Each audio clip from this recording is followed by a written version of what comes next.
Olá, meus companheiros de jornada em nosso canal do YouTube. Bem-vindos mais uma vez nesta semana para os subsídios da lição de número 3 da revista Betel Dominical. Essas lições são estudadas nas Assembleias de Deus de todo o Brasil, vinculadas ao Ministério de Madureira. Elas foram comentadas pelo bispo Samuel Ferreira e são lições que tratam dos 10 mandamentos. A lição de número 3 tem por título: Não farás para ti imagem de escultura. A devoção e a reverência ao único e verdadeiro Deus.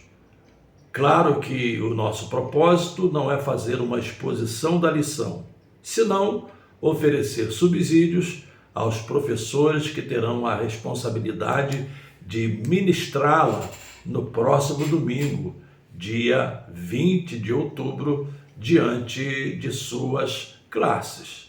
Antes, porém, temos aquele lembrete tradicional. Inscrevam-se no canal, ativem o sininho para receber as notificações e também comentem. Esses 3 gestos rápidos ajudam a aumentar o tráfego do vídeo na plataforma e alcançar centenas e centenas de outras pessoas com a nossa mensagem. E eu faço aqui um convite especial aos nossos irmãos vinculados ao Ministério de Madureira em todo o Brasil.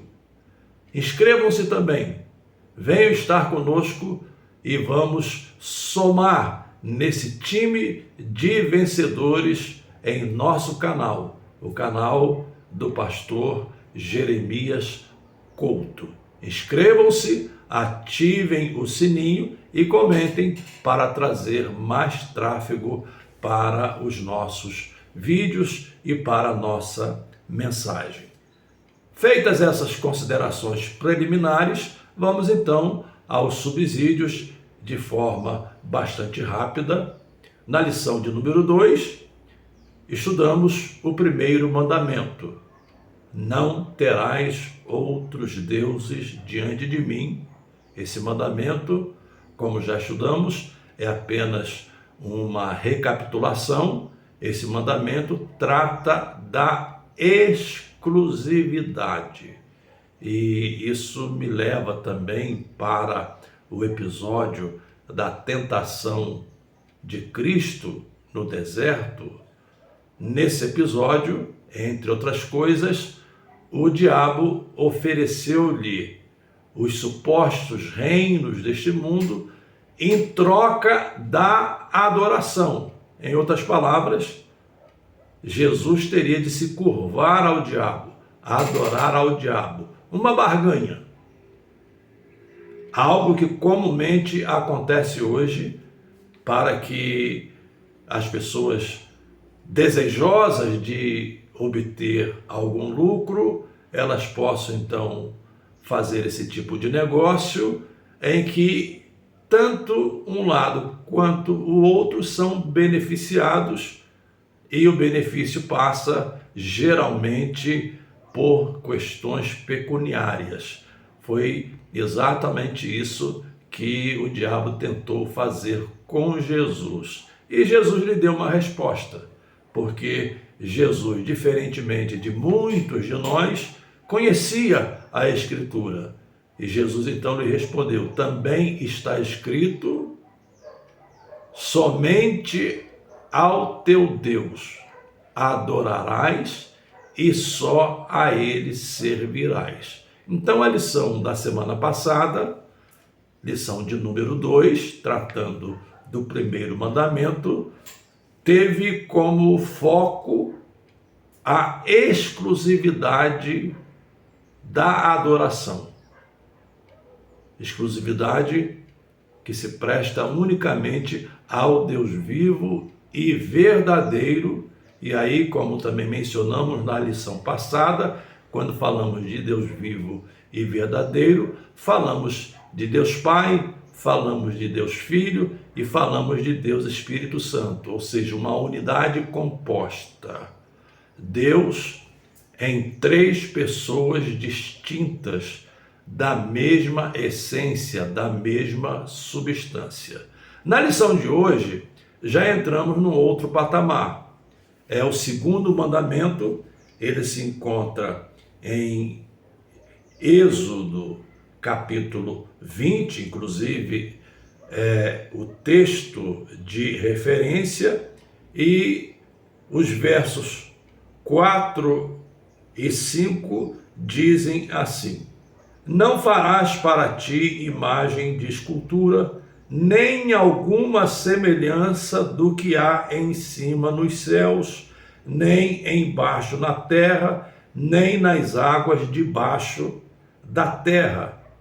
Não te encurvarás a elas, nem as servirás, porque eu, o Senhor teu Deus, sou Deus zeloso, que visito a maldade dos pais nos filhos, até a terceira e quarta geração daqueles que me aborrecem. Quais os pontos eu gostaria de ressaltar nos subsídios para esta lição? Primeiro, quando Deus tirou a nação de Israel do Egito, através de Moisés, Moisés foi o libertador e, portanto, também um símbolo, um tipo da pessoa de Cristo. Deus teve alguns propósitos, mas eu gostaria de ressaltar dois deles. O primeiro foi mostrar à nação egípcia a sua supremacia sobre os deuses que faziam parte do panteão egípcio. Então esse foi, digamos, um dos propósitos, entre tantos que houve, mas eu só vou mencionar dois. Esse foi um dos primeiros propósitos, demonstrar a supremacia sobre os deuses do Egito. E essa supremacia foi demonstrada pelo envio das 10 pragas, porque essas 10 pragas mostraram aos egípcios e aos soberanos do Egito, inclusive o faraó considerava-se uma encarnação do deus Ra. Então, essas pragas mostraram aos egípcios que só há um único Deus verdadeiro, que é o Senhor dos céus e da terra. O segundo propósito foi em relação à própria nação de Israel. Eu me lembro que no vídeo dos subsídios da semana passada, eu disse que Israel se formara no Egito, a família de Jacó descera naquela época da fome de caráter mundial, e foi um meio de Deus preservar a família e preservar a nação de Israel quando desloca por todas aquelas contingências, desloca José de Canaã para o Egito e ele se torna uma espécie de primeiro ministro de Israel. Essa família cresce, se torna numerosa e se torna praticamente numa nação, embora não tivesse poder, não tivesse armamentos, não tivesse uma espécie de comando, porque todos viviam na condição de escravos do faraó. Isso durou pelo menos 430 anos. 430 anos são algumas gerações. Se a gente contar aí cada geração num período de 40 anos, nós tivemos aí pelo menos 10 gerações no Egito, vivendo debaixo de um sistema religioso politeísta, onde, segundo alguns estudiosos, os deuses do panteão egípcio tinham aí mais de 1000 deuses construídos, imagens esculpidas, cada uma tentando representar o Deus a quem os egípcios serviam nesse imenso panteão. Eu posso mencionar aqui alguns deles muito rapidamente, porque eram os mais importantes e alguns deles, inclusive, estiveram ligados à questão das 10 pragas. Eu posso citar Ra, por exemplo. O faraó se considerava a encarnação do próprio Deus Ra. Eu posso citar Amon, posso citar Osíris, posso citar Ísis, posso citar Horus, posso citar Anubis, posso citar Tote e posso citar também Maate. E entre esses eu citei Ísis, Cleópatra, já em tempos tardios, já na época dos Ptolomeus. Ela também se considerou uma faraó e ela também se considerou uma encarnação da deusa Ísis. Então, a nação de Israel, já numerosa, vivia sob esse impacto e certamente, claro que a Bíblia não descreve, mas certamente muitos deles viveram sob a influência direta e pode ser até que muitos deles também tivessem adotado alguns desses deuses como objetos de sua adoração. Então, quando no deserto, ao pé do Monte Sinai, antes de a jornada continuar, o período em que o povo ali permaneceu foi de um pouco mais de um ano. Depois desse período, então, foram 39 anos de caminhada até chegar à Terra Prometida. Pois bem, Deus começa exatamente com esses pontos. Primeiro, a exclusividade. E segundo, tratando da questão de não se construírem imagens de escultura. Por quê? Porque essas imagens eram representações.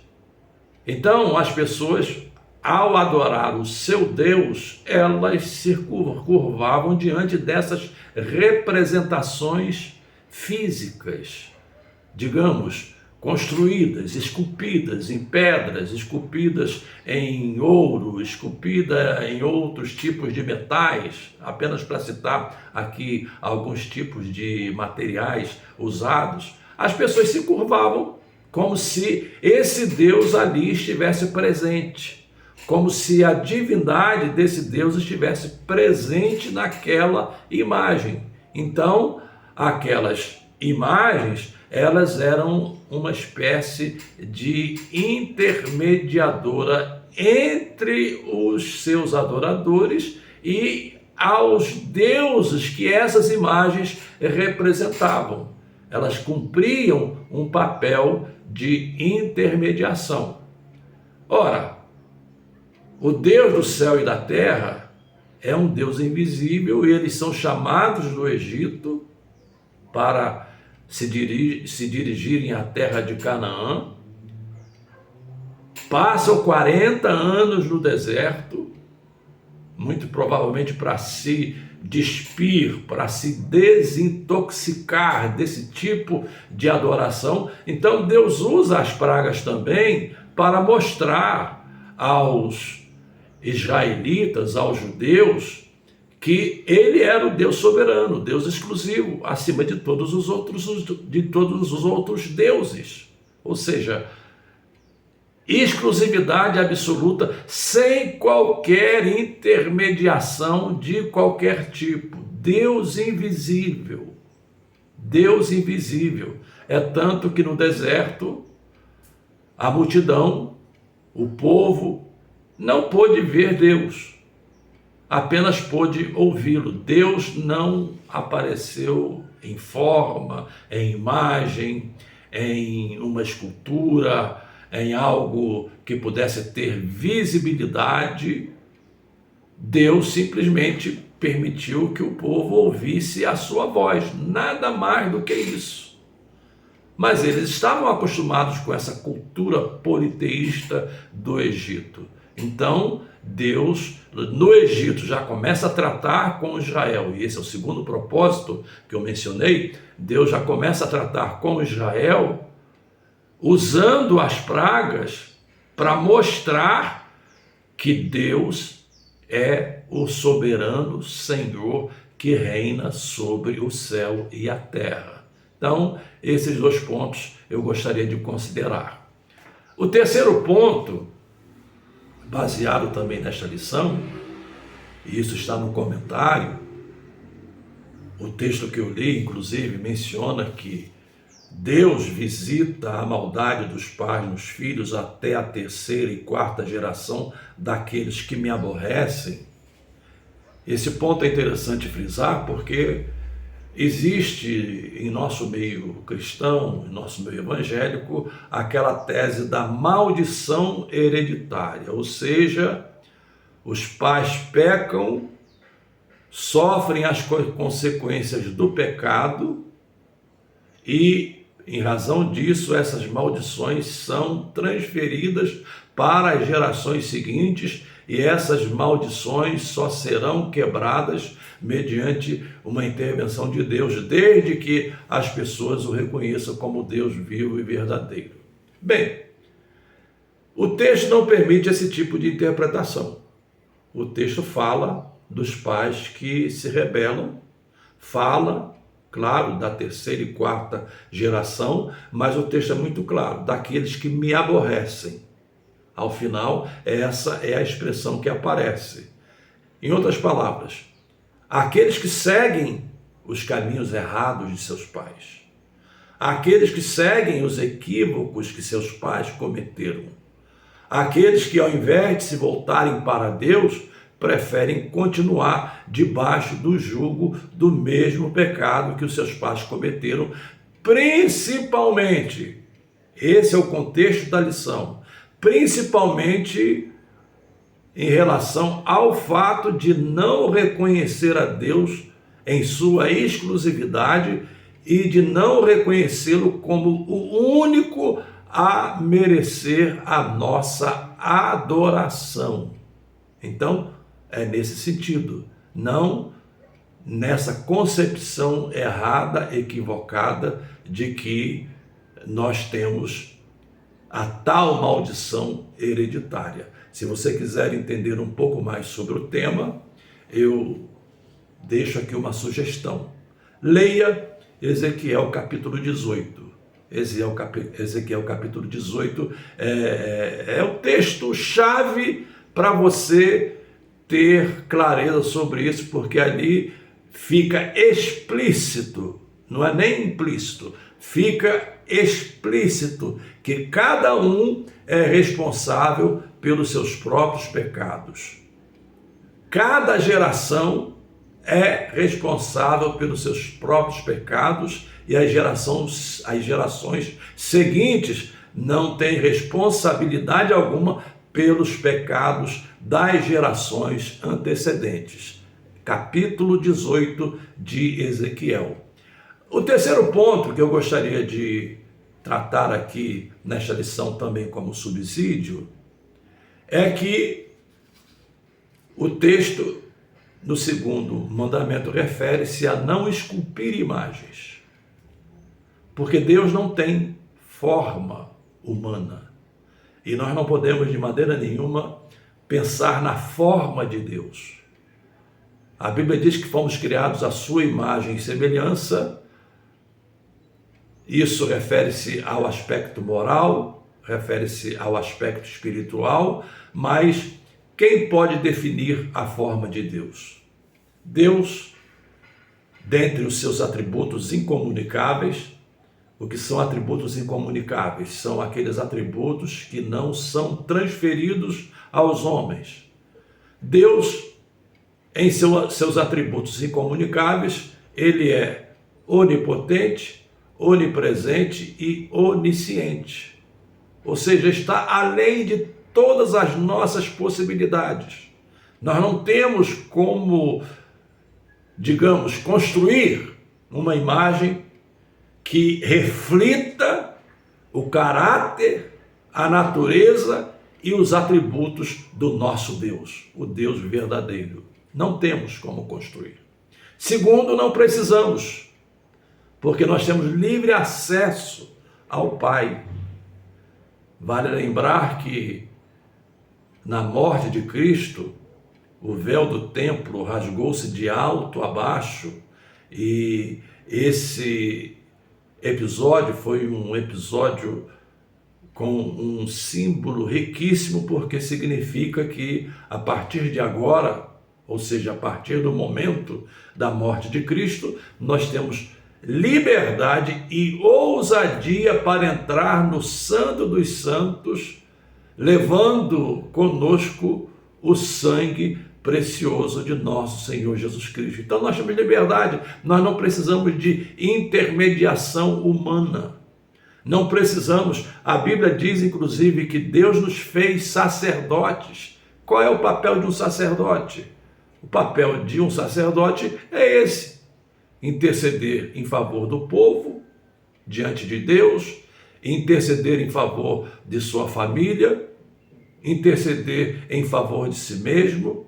No Antigo Testamento, apresentar os sacrifícios que eram tipos do sacrifício perfeito de Cristo no Calvário. Então, como sacerdotes, todos somos, é o sacerdócio universal de todos os crentes, todos temos direito, temos ousadia de entrar livremente a qualquer hora no Santo dos Santos para termos comunhão com Deus. A parede que havia entre nós e Deus foi derribada e nós fomos reconciliados com Deus através de nosso Senhor Jesus Cristo. Então não necessitamos de construir imagem alguma. No entanto, esse é o ponto que eu gostaria de ressaltar, pela influência da própria história do paganismo.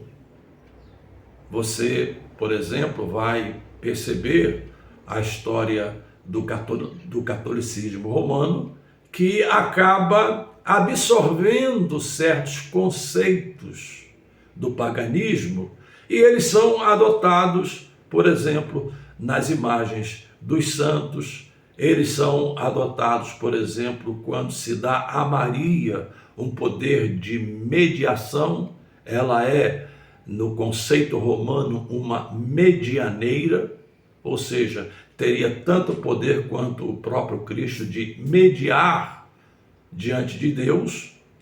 E muitas vezes nós, cristãos evangélicos, nos convertemos e trazemos esses resquícios na nossa cultura religiosa, na nossa cultura de fé, e eventualmente a gente fica pensando, mas a quem adorar? Jesus disse à mulher samaritana: os verdadeiros adoradores adoram ao Pai em espírito e em verdade. E o que você vê na época da Reforma, no período antecedente à Reforma, era um período de muito misticismo, era um período em que havia muitas relíquias, e essas relíquias, elas tinham esse poder mágico, entre aspas, de servir de um objeto para você adorar e receber as graças do Pai Celestial. Essas relíquias ainda permanecem hoje. Eu assisti nesta semana um documentário, e esse documentário mostrava algumas dessas relíquias. Por exemplo, a coroa de espinhos de Jesus estaria na Catedral de Notre-Dame, em Paris, na França. O cálice que Jesus teria usado na Páscoa e na transição da Páscoa para a ceia, estaria na Espanha.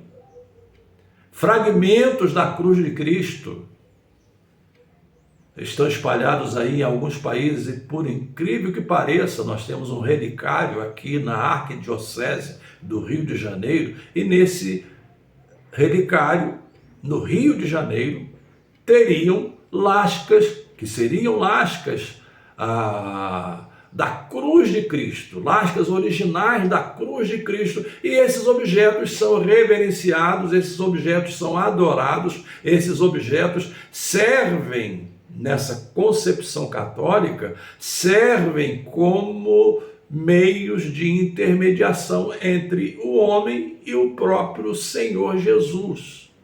Temos o sudário de Turim, temos a Santa Face, que está numa outra cidade da Itália. Mas deixemos um pouco esse mundo romano, vamos olhar para o mundo evangélico.